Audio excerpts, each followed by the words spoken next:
Nesse vídeo veremos as 5 piores contratações recentes do ex-gigante Manchester United e provar de uma vez por todas que nem todo o dinheiro do mundo pode acordar um gigante adormecido. Mas antes, deixa o like e se inscreve no canal que isso me ajuda demais. Agora, sem mais enrolação, vamos pro vídeo. Começando com o Paul Pogba. Pogba veio da base do United, mas saiu de graça para a Juve em 2012 por ter poucas oportunidades no time principal e ter muitos conflitos com o Ferguson. E convenhamos, um cara jovem da base chegar e tretar com o Sir Alex Ferguson é pedir para ser mandado embora. E dito e feito, ele foi para a Juve na temporada 12-13 e a partir da 13-14 ele começou a se destacar, ganhando títulos, fazendo 9 gols e 15 assistências. Mas o prestígio veio mesmo na temporada 14-15, quando ele fez 10 gols e 10 assistências e chegou na final da Champions League contra o Barcelona. Ele levou uma sacolada 3-1, mas era o trio MSN, dá pra dar um desconto, tá ligado? Aquele trio era outra parada. E com toda essa passagem na Juve, ele chamou a atenção do seu antigo clube que queria recomeçar após a saída do Ferguson e com o comando de José Mourinho. Então eles vão atrás do Pogba para ser o grande líder técnico da equipe pela bagatela de 105 milhões de euros. Falou que era recorde de transferência na época, até hoje é muita grana. Mas afinal, como foi essa segunda passagem pelo United? Nessa passagem ele fez 233 jogos, com 39 gols e 51 assistências. Ele ganhou uma Liga Europa e 2 Copas Domésticas, aquelas Copas tipo Carabao Cup, tá ligado? Copas pequenas. Teve bons momentos? Teve bons momentos, é inegável. Mas ele teve muitos momentos ruins mesmo. Ele foi contratado para ser um líder técnico da equipe, mas isso nunca se concretizou. Muitas vezes ele ia jogar com preguiça em campo, mas o Pogba vacilava demais. Tinha jogo que ele era o melhor jogador do mundo, ele fazia o escarcel, dava assistência, gol, cacete, mas tinha muito jogo que ele simplesmente oscilava. Ele esquecia e desaprendia como jogar bola, tá ligado? E muitos jogos eram jogos grandes, jogos que valiam alguma coisa. Teve muitas lesões que impediram de jogar, enfim, foi um regaço. Até que em 2022 ele sai novamente de graça, novamente para a Juve. Dá pra dizer até que o Pogba foi a primeira grande contratação de 100 milhões de euros que flopou. Outro dia eu faço um vídeo só de transferências que floparam. Se o Pogba foi o erro mais caro da reconstrução, Jadon Sancho foi o erro mais frustrante dela.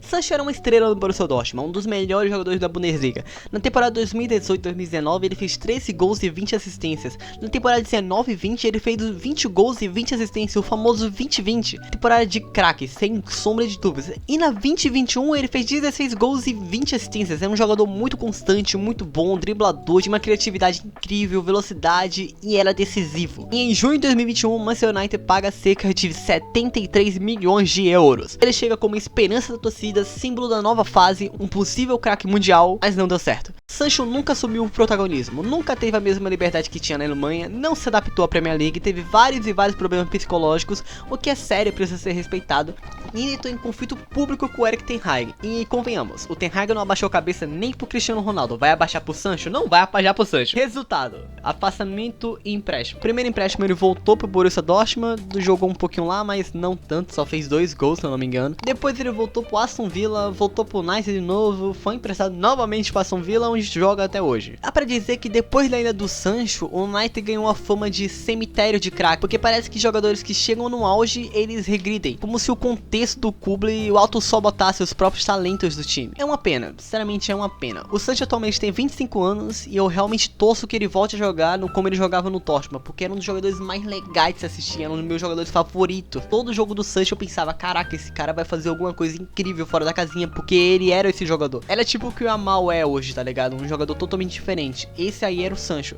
Infelizmente ele foi pro United e a gente já sabe o que é, né? É complicado. E se a gente falou do Sancho que podia virar um craque mundial no United, a gente tem que falar do Alex Sanches que antes do United já era um craque mundial. No Arsenal ele era simplesmente a principal estrela, com 80 gols, 45 assistências e 2 títulos conquistados. Na temporada 2016-2017 ele fez 24 gols e 10 assistências só na Premier League. E vamos ser honestos, aquele Arsenal estava muito longe de ser a potência que é hoje. Muitas vezes o Sanches carregava aquele time praticamente sozinho. Ele era a intensidade, a liderança e a decisão daquele grupo. Então quando o United contrata ele em 2018, parecia ser mais uma tentativa de trazer um craque consolidado para Manchester. E até então ele era sim um dos melhores jogadores da Premier League. Mas aí começa o desastre. Desde os primeiros dias do United, o próprio Sancho relatou que encontrou um ambiente muito bagunçado, um vestiário estranho, falta de organização, e ele chegou a perguntar ao agente se havia como ele rescindir o contrato e voltar ao Arsenal, tá ligado? E isso em poucos jogos, poucos dias no United. Isso já mostrava que algo estava muito errado mesmo. E se dentro no vestiário é ruim, no campo é pior ainda. Em campo foram 45 jogos, 5 gols e 9 assistências. Para o jogador que era o maior salário da Premier League na época, ele chegou recebendo algo próximo de 400 mil por semana. Não era brincadeira, era muito dinheiro mesmo. E além do baixo rendimento de campo, o salário alto ocasionou em outros problemas. Outros jogadores começaram a exigir salário muito alto, um aumento realmente muito grande. Porque se o Sancho, que estava rendendo tão pouco, estava ganhando o maior salário da Premier League, quem estava rendendo queria receber mais, obviamente. Isso ocasionou num clima lá dentro do clube que virou um pandemônio, tá ligado? Virou um verdadeiro inferno aquilo dali. O jogador brigando com o outro, técnico, diretoria, meu Deus, foi um regaço. Enfim, além de ele não render dentro de campo, ele ainda destabilizou a estrutura salarial inteira do time. E o fim dele no United foi em 2019, quando ele foi emprestado para a Inter de Milão e depois ele rescindiu o contrato sem deixar nenhuma saudade de Manchester. E se a gente fala contratação ruim no United, a gente não pode esquecer dele, Harry Maguire!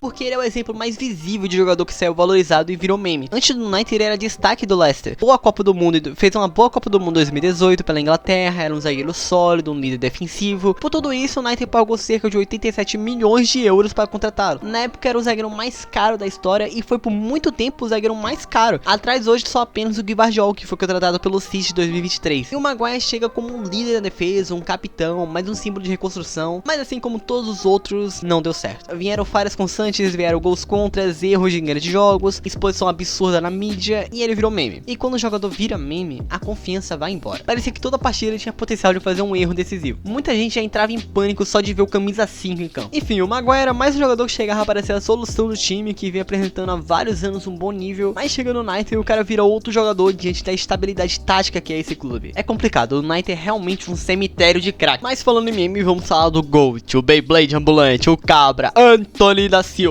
Quando a gente fala do Antony, o roteiro parece até dar um déjà vu. No Ajax ele era o protagonista de jogo grande, decisivo em Champions, extremamente técnico, jovem com potencial claro de evolução. E detalhe, ele foi um pedido direto do Ten Hag, que já era técnico do United e já conhecia o jogador. No papel é uma contratação perfeita, né? Até você ver o preço. 95 milhões de euros no Antony. Isso é valor de jogador com solidariedade de elite. Não tinha uma promessa. O Antony tinha potencial? Tinha. Mas ele nunca tinha mostrado um nível que justificasse quase 100 milhões de euros. E aí começa o verdadeiro problema. Quando você paga esse valor, você cria uma expectativa impossível de ignorar. Ele precisa jogar como uma estrela. E ele não jogou como uma estrela. No início ele até animou. Fez o gol contra o Arsenal, um impacto imediato. Mas com o tempo ele virou o jogador previsível. Ele virou o famoso ponta burro, tá ligado? Sempre puxando pra esquerda, pouca explosão física, baixa produção de gols. E nisso ele perdeu a titularidade. Além disso, o Antony sempre foi um cara muito marrento, inventava muito com a bola ao invés de fazer o simples. Nisso, muitas vezes ele matava a jogada do United, coisa que a torcida começou a pegar no pé, a se estressar ainda mais com ele. E por fim, o Antony chega na temporada 2022-23 e ele sai pro empréstimo para o Betis. E na temporada 2024-25 ele conseguiu recuperar um pouco do futebol, mostrando que mais uma vez o United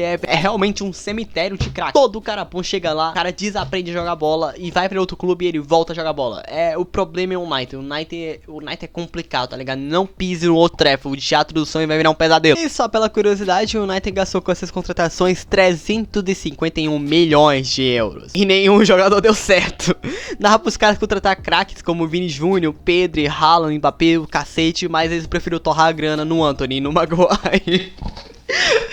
Mano, os caras torraram 350 milhões e ninguém deu certo, mano. Puta que pariu, 100 milhões só no Antony, cara. Que time maldito, cara, pelo amor de Deus. Enfim, é isso, o vídeo vai ficando por aqui. Eu espero que você tenha gostado. E se você gostou, deixa o like, e que isso me ajuda demais. Se inscreve no canal, que isso me ajuda mais ainda. E me segue nas minhas redes sociais. Eu só posto merda lá, mas eu sou legal, eu juro. Elas estão no meu comentário fixado. E é isso, segue lá. Até o próximo vídeo. Vai, tchau.